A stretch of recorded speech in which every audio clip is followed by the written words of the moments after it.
On Outback Truckers, Kurt Shepherd loses his way. We're stuffed. I need a couple of police cars here to get out of where I am. Hauling a hut across Australia. Johnny Dowd drags a stack of steel. Rated 3 scraps already. And a dust cloud. Can't help wondering what's going on back there. Up a horror desert track. Oh, that's unbelievable. And for 20-year-old trucker Michael Grantham, it's a wild ride. Rearing up's the worst thing you want. With a whole lot of horsepower. At a yard in Western Sydney, a massive side hut cut into 12 pieces is being loaded onto waiting trucks. At 3 metres by 5 metres by 12 metres, each piece is big and awkward.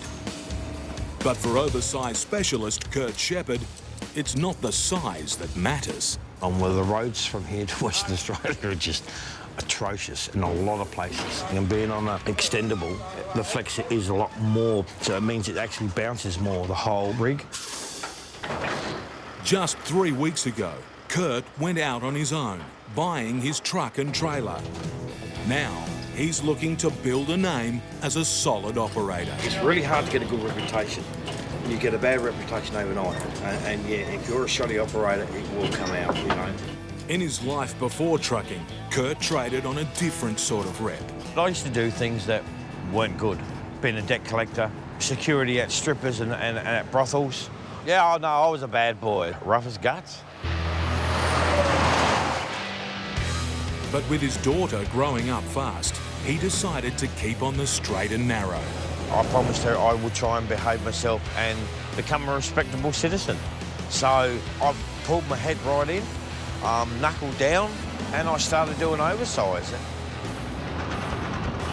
I'm just me. I'm comfortable the way I am. I've got tats up my arm, I've got goatee, shaved my head. I'm no roadkill, but I'm no Mel Gibson.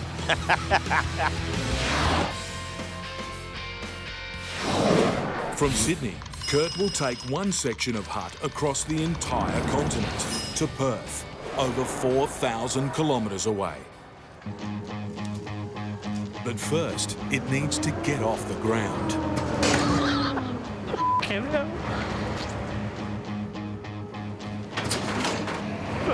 Interesting. Once it's on Kurt's truck, it's his responsibility. Until then, all he can do is watch. Whoa. Straight in the fork. Look at that. Kurt's worried it's a bad omen for the road ahead. Get problems from the start. Everything goes to shit constantly. And this hasn't turned out to be the best start of the trip. We haven't even been loaded.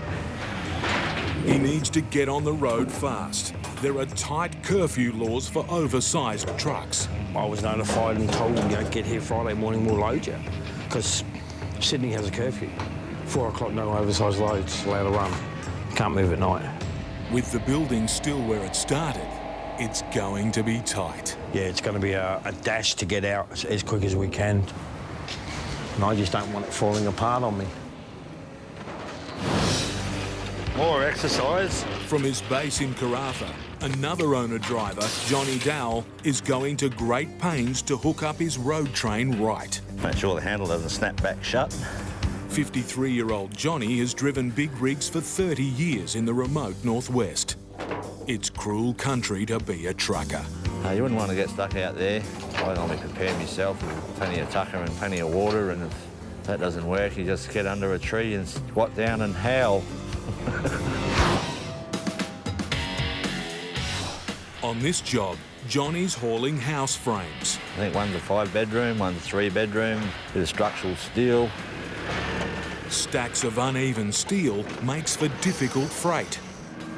It slides easily, working loose on the smoothest of roads. You pull up and you'll see things have moved. Get out, give it another snog up. You just got to keep an eye on it all the time. A tall order where Johnny's going. He's heading into the Tanami Desert in the peak of the dry season.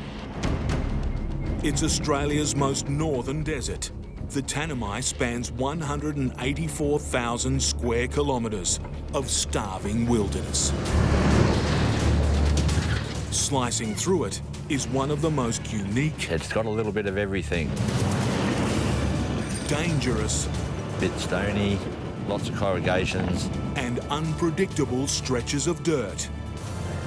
The Tanami Track. But I enjoy it. Nothing like a challenge. From Karratha, Johnny will drive 1,700 hard kilometres to Balgo in the Tanami Desert. The last 350 kilometres are up the infamous Tanami Track, taking him past the equally infamous Wolf Creek Crater. I made a movie there.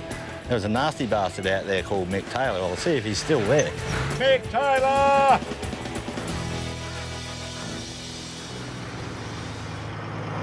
I'm going to put walls on first, which will be these big square bits. But Johnny's first challenge is loading. Go in this end a bit.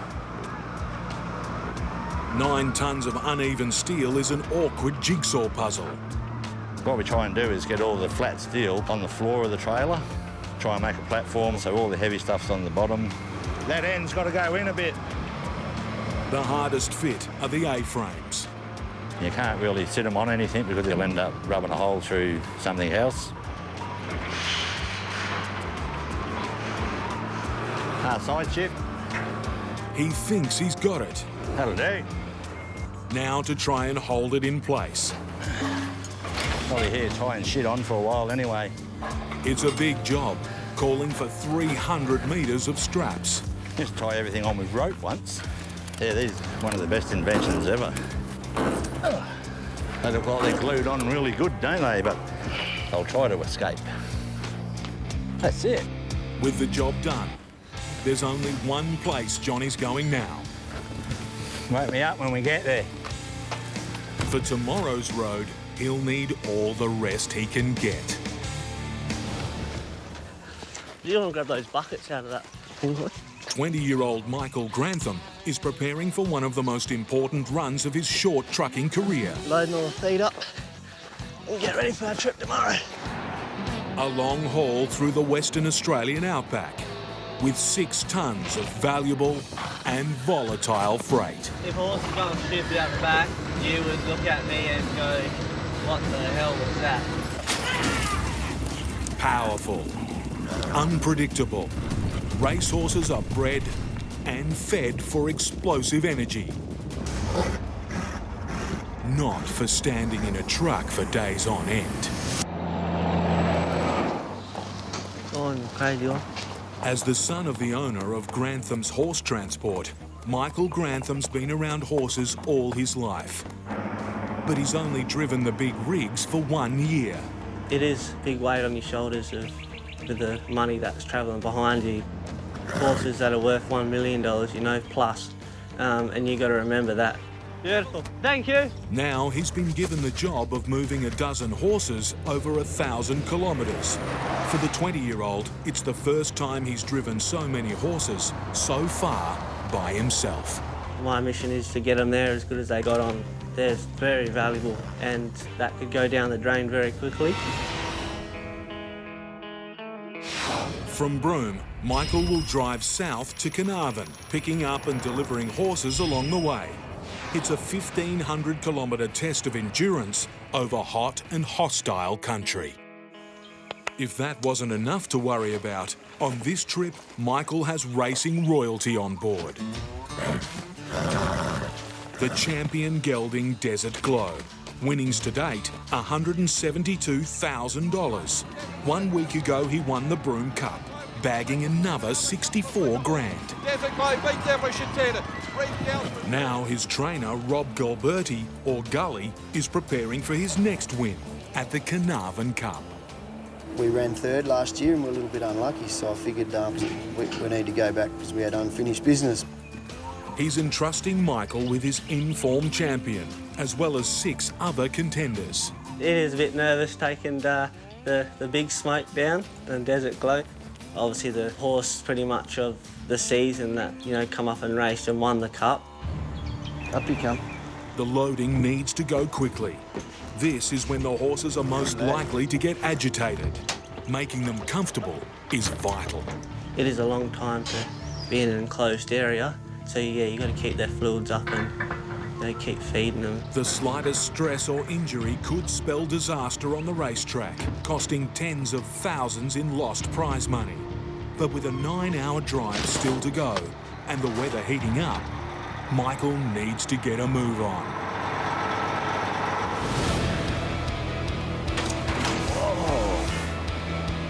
In Western Sydney, after a lot of trial and error, Yeah, so you're going to swing it round there? Kurt Shepherd's load is off the ground.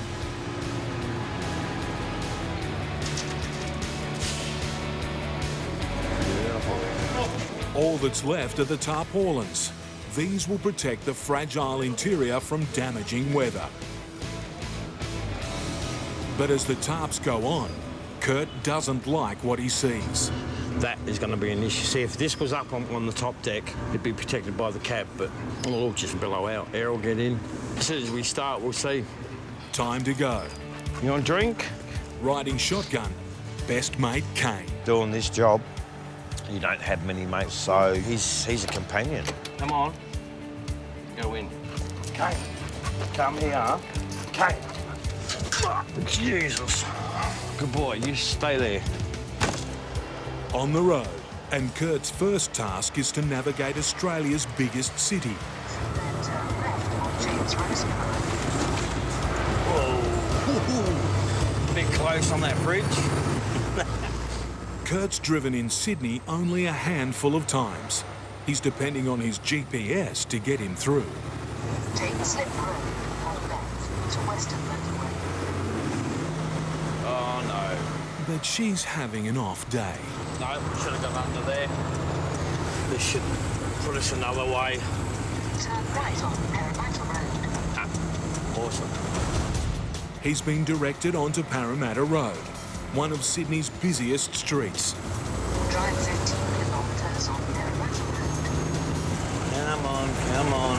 With his oversized curfew, Kurt's got 2 hours to get out of the city. Parramatta Road, we should be right. And I'm relying on an instrument that can put you into a creek. Then, in the distance, Oh. Shit. Tram lines. Oh, we're stuffed. We can't go. Kurt's almost driven into high voltage wires. Yeah, we can't go anywhere. We're 5 metres. Yeah, we'll just tear them out. Touch them, and he could send 1,500 volts of electricity through his truck. Shit. He's too high to go forward and too long to turn back. I've just stuffed right up, big time.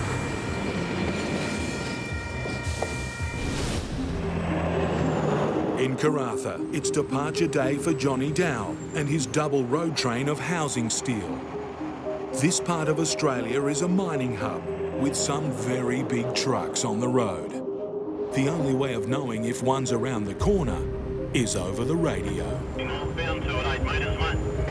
No worries, mate. I'll pull up and make some room. Yeah. They'll have anything between 50 and 100 tonnes sitting on the truck, so you let them have everything. Yeah, you don't really want to run into one of those.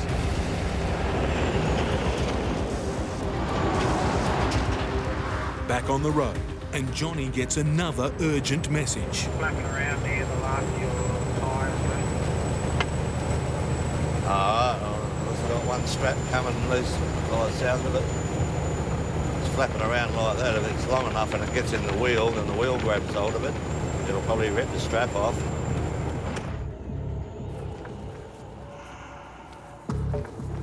Well, this one here looks a bit loose. That doesn't look right, does it? Johnny's only 2 hours into his run. That's broken. Snap clean off. On smooth bitumen, he's already breaking straps. Bit short now.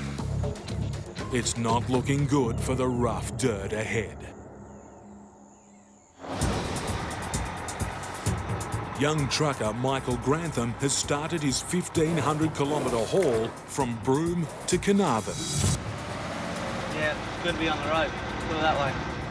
But the first leg of any trip is a nervous time for horse and driver.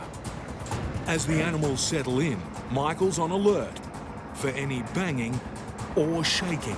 They're getting a bit erratic and they can actually jump up into the feed bin, and they'll hit their head on the roof and that. You can definitely hear that, and it throws the truck around. They're sort of really relying on you to get them around as safe as possible as well. 3 hours in, and it's time to pull over. On the most urgent business. The whistle is just a bit of a relief for them, you know. Horses won't urinate in a moving vehicle, but most racehorses are trained to pee on command, usually with a whistle. Most of them know that that's their time to have a wee, and you know, when a horse wins a race, they go into the swab box and they whistle to get a sample off them. Yeah.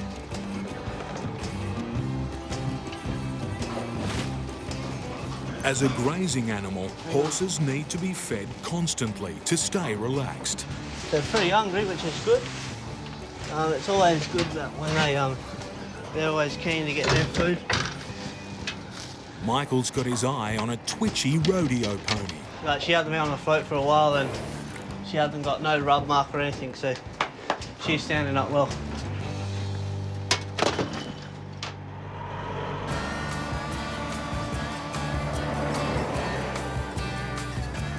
Next stop, Port Hedland, in the baking Pilbara region of Australia. Michael has 2 more horses to collect. Outside, the temperature is hitting 35 degrees. Obviously on a warmish day, you know, there's no airflow through there, and that's when the horses start to get a little bit shitty, so quicker the better, and we can get on the move for them. But on arrival, the new horses are nowhere to be seen. It's now midday and the truck is in full sun. It's only a matter of time before it starts to get hot without the airflow. Hopefully they have a good drink. That's the main thing. Inside, the horses are getting restless. Michael can't afford to hang around. God, this trip's going to be a nightmare. It really is. I've just stuffed up big time. On the busy streets of Sydney, Kurt Shepherd is in a serious jam. A wrong turn has brought him within metres of high-voltage power lines, too low for his oversized load. Behind him, it's gridlock, and with no way of controlling traffic, he can't back up. Yes, mate, I need some real help. I need a couple of police cars here to actually help me get out of where I am. Apparently, they're getting a local car to come out. They'll have to shut the road down behind, which is going to cause me all the grief unimaginable. But with one lane blocked, the grief has already started. Everybody gets impatient. After an agonising 30 minutes, the cavalry arrives. Thank you. He said to me, how good are you reversing back? I said, yeah, I'm all right. He'll need to be better than all right.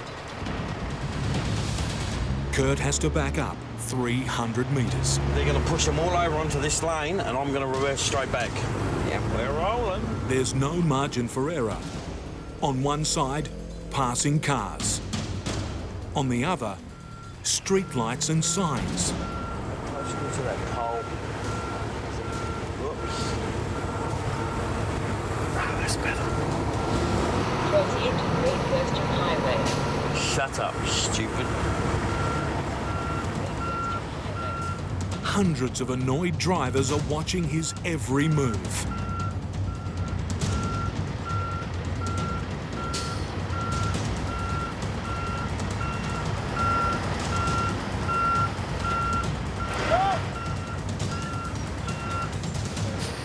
He can't go any further back. You're gonna have to do a U-ing. He needs to turn his truck inside the intersection. Look at this idiot, he won't move. He's got millimetres to spare. We've cleared it. God, I feel like a bit like a dickhead now. He's moving again, and just in time. All right, here we go. His curfew expires in 45 minutes. The patrol van guides Kurt onto the open highway. They're going to get me over into the right-hand fast lane. Beautiful. I'm happy now. I'm a happy little chappy. But then,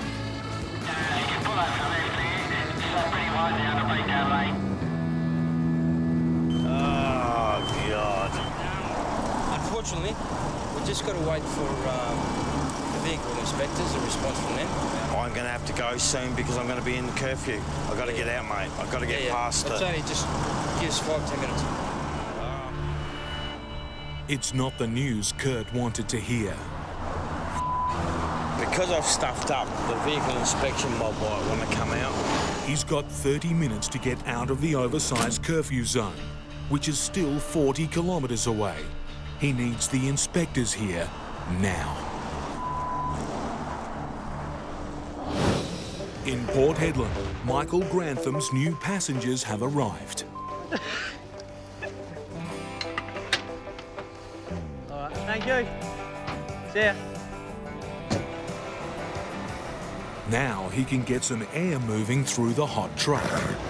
Once you stop for a little bit, you know, that airflow stops and it does get a bit hot and stuffy in there for them. Keeping the horses comfortable is a constant challenge in outback horse trucking. Michael's father built a business from doing it right. Now he's relying on his 20-year-old son to keep it going. But the responsibility that he does give me is, you know, is a very good privilege. He has got a lot of trust in me, I think, you know, to let me go off and do this by myself.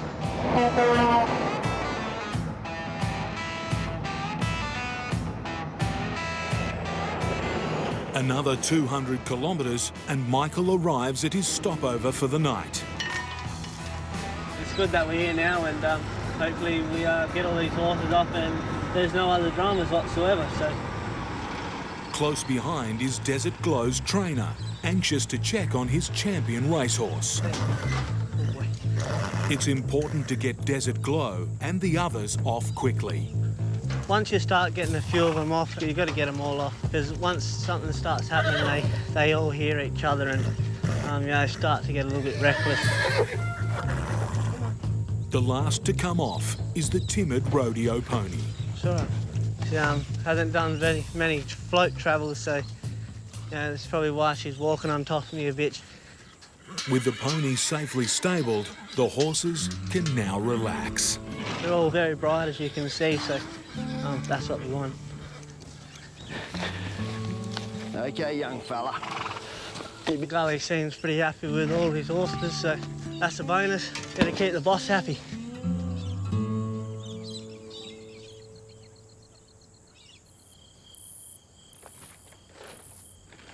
The next morning, before sunrise, Michael is back into it. They all ate very well yesterday.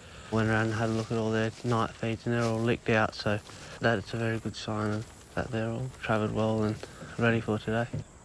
His next stop is nearly 700 kilometres away. All that's left is to load. First, it's the rodeo pony. But now it's taken a violent dislike to the truck.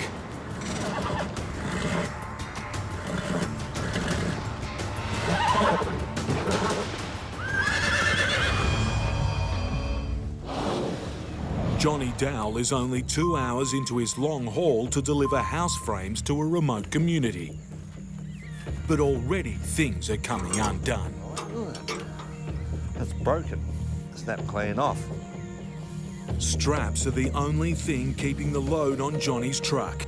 Lose too many and a 5-bedroom house could slide off his trailer. All he can do is replace it and pray he doesn't break anymore. This is on the lovely part of the road. How are we going to go when we get out there?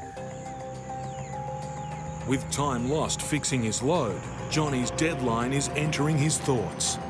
I've got to be in Melgo by 12 o'clock tomorrow because they've booked the machine to unload it. He needs to get a push on. But not everyone appreciates his urgency. They come out and scare the shitters out of everybody using the road, and there's no shortage of them. One way or the other, this car better get out of my way. I don't know what I'll be saying. Oh, this trucker, this bloke's ass. Northbound road train approaching the mini bridge. Load still hanging there.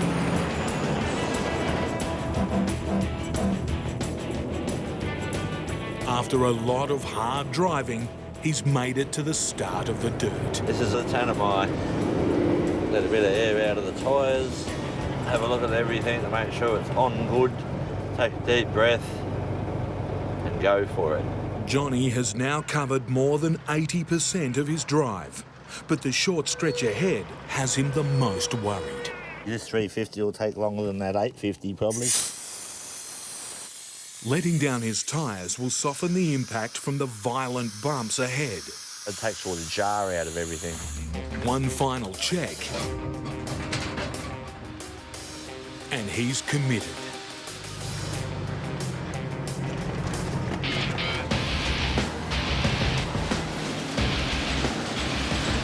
The Tanami comes out swinging. Johnny knows his load is getting battered. It's continuous wriggling. But with all the dust, he can only imagine the damage. I can't see properly.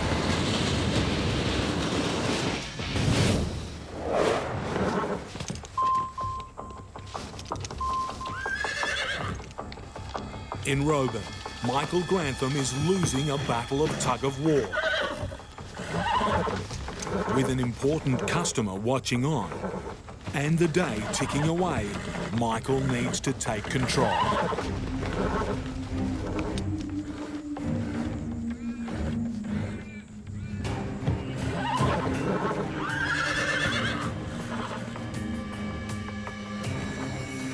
Time for some horse sense with attitude.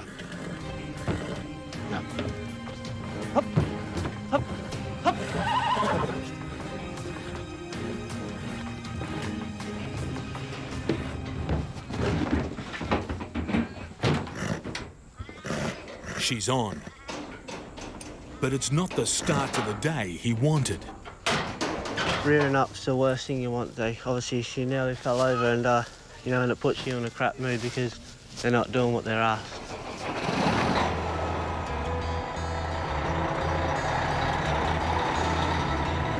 That horse just needed someone to stand over it a little bit where, it wasn't as if it was scared or anything. It was just being a pain in the bum. They do really test you and it does make your blood boil a little bit, but you just got to be the better person. Next stop, Carnarvon, 700 kilometres away. The horses have now been on the road for over 24 hours. Any bad travellers are more likely to show themselves the longer the journey goes on. This is their final leg and we want them getting off the truck as good as they got on. A few hours in, and it's time for a comfort stop.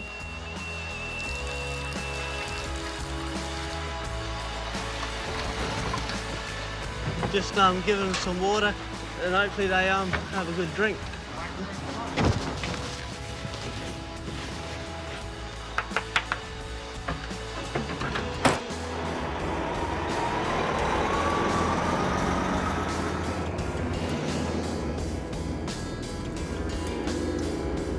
By Carnarvon, it's been a long 9-hour drive. Everyone is keen to move into the new lodgings and stretch their legs. This is a pigsty. But the pens are overgrown with an unknown weed. Can you eat that? If they get crook, hey? I'm not putting mine on here. With 1,000 different types of poisonous plants in Australia, there's reason to be worried. He wouldn't let us go in here if this stuff was bad for him, but it just turns if you want to take the risk. I wonder what the weed is, eh? 12 hot and tired horses are waiting. They need to make a decision fast. And the right one.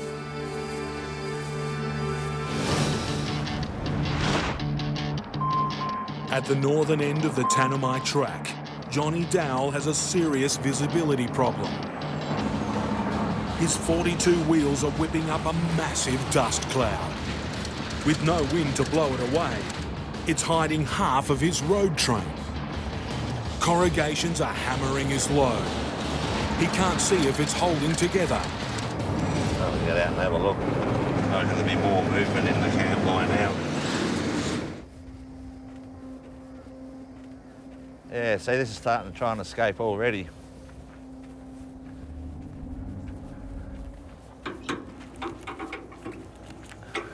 Look at that. That one's broken, is it? Loose one. It's a depressing sight, especially so early on the dirt. I've probably only done 20 Ks out of 350. Johnny's only brought 20 spare straps with him.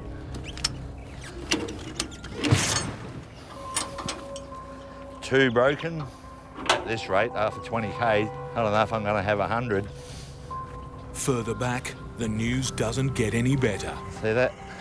Working its way back out, where it'll rub that strap and that one there will probably eventually rub through and snap. The day is wasting away. This might be one of those jobs where you wish you were getting paid by the hour. It's not looking good up here.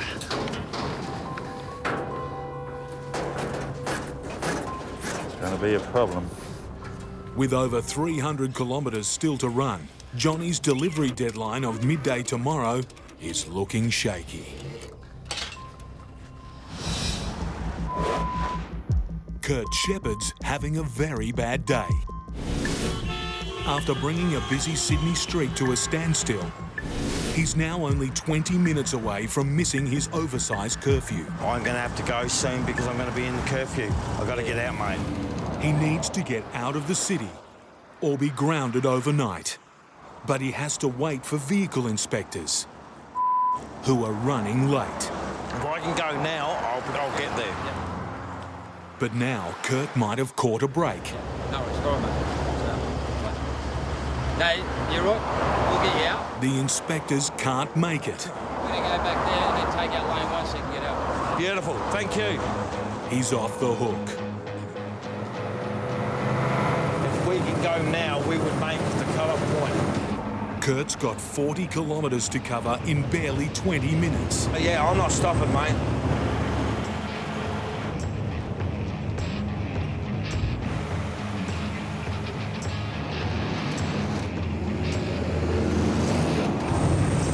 It's 4 o'clock. That's the curfew cut-off point. He does it. Just. It's been a bit of a day. The next roadhouse, and he parks up. Come on. Good boy. What a f***ing day. Come on.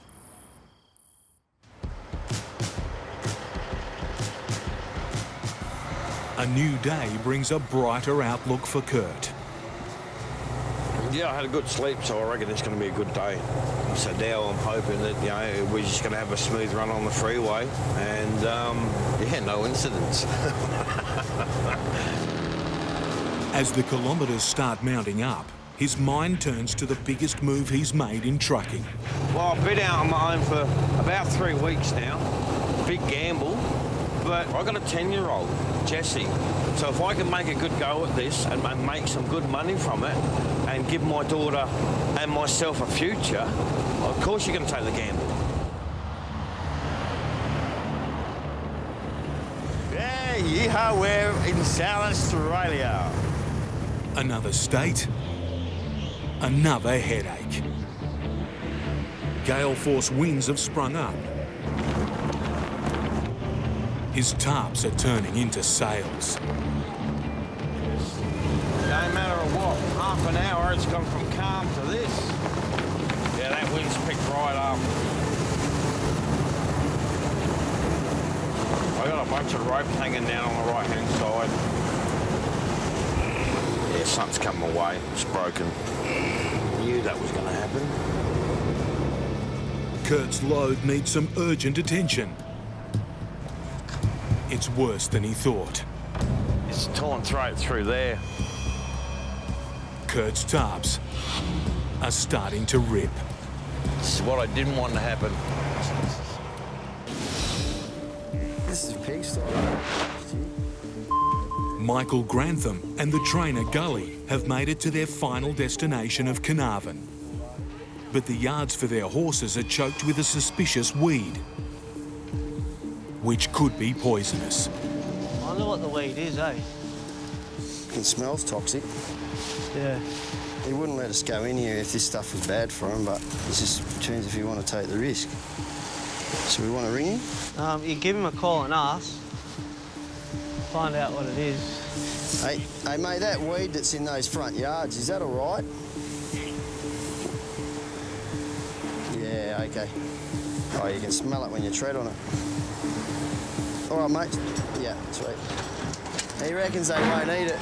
He said it won't hurt him anyway, but he reckons they won't eat it. After a long journey, the horses can stretch out. Horses have got here very, very well, which is pleasing, and you know, it's a bit of relief. Well, he's very bright and happy. For VIP Desert Glow, this is the end of the line. Desert Glow, he probably jumped off the best, which is great. He bounced into his yard and dove straight into his water bucket. So very pleasing that we got here safe. For young trucker Michael Grantham, it's a job well done. He's moved a truckload of precious horses over 1,500 kilometres, all fed, watered, mucked out. Yeah, it's a pretty shitty job, put it that way. And relieved. And most importantly, all delivered without a scratch. Hopefully they can race next week and win the cup. That'll be the icing on the cake.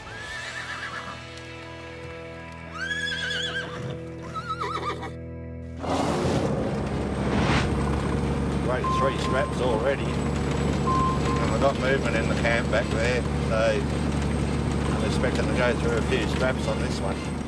Owner-driver Johnny Dowell is limping up the Tanami track. After only 20 kilometres, straps are snapping and his load of house beams are shifting. It's that one bundle that's given trouble.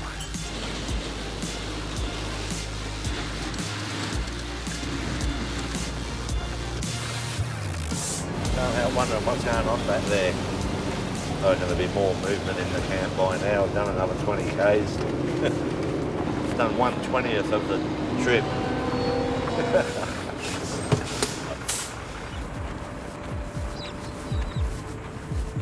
That one up there is going AWOL. It used to be in line like that one there. Now it's going sideways. Johnny's load is on the move, in a bad way. This is a nice trailer. That was a naughty trailer.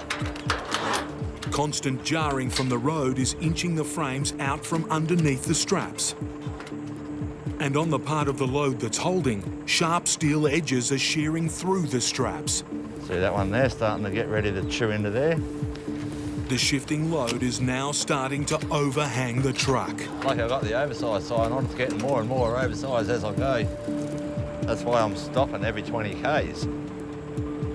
Thinking, this is going to get worse. In the middle of nowhere, Johnny can't restack the frames himself. He has little choice but to keep going. Time spent fixing his load has cost Johnny dearly. If all had gone well, he could have made Balgo today.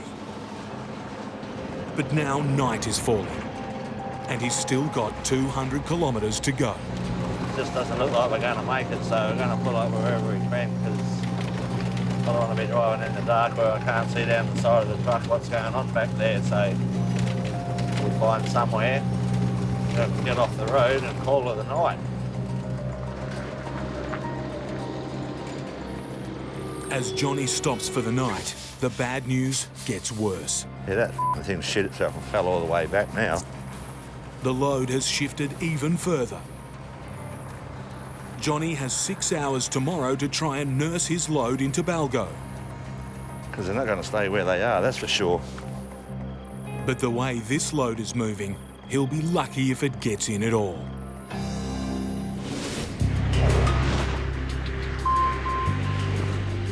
Yeah, see, it's torn through there. In South Australia, Kurt Shepherd's tarpaulins are getting flogged by strong winds.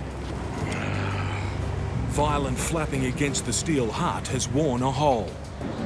He needs to fix it, or it'll get bigger, exposing the interior of the hut to the damaging weather. I'm hoping that this will stay on. I'm just trying to prevent what's just happened from happening again. All over the load, ropes have come loose and shredded. I just saw a whole bunch of ropes just all of a sudden swinging about that far off the road. Kurt does the best he can with the undamaged pieces. Not confident this is going to hold it all. All right. Yeah. We'll just have to back speed off. So back down to 80 now. There I am thinking, oh yeah, we've got a good run, we've had it real good, but this wind's just come up out of nowhere. Another 200 kilometres and the wind hasn't let up. Kurt's worried that the smallest rip could cause all the tarps to blow out. I don't hold much to these tarps being much good by the time we get to WA. Kurt's destination of Perth is still a whopping 2,300 kilometres away. But now his repairs are falling apart. The actual tarp's starting to rip up the corner straight up. It's going to shit real quick.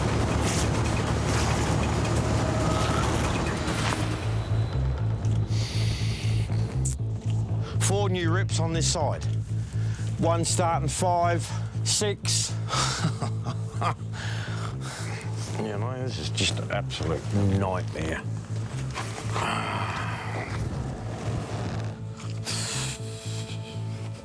This is what I hate about doing shit like this, and it's crap.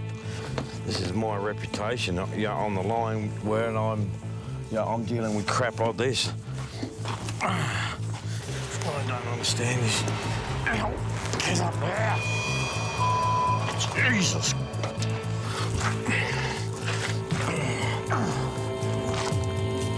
Hell, this is ridiculous. Kurt still has half the country to get across. Lose his tarps now, and the inside of the hut will be exposed to the full brunt of Mother Nature. No matter what we do, it's going to go to shit. Simple as that.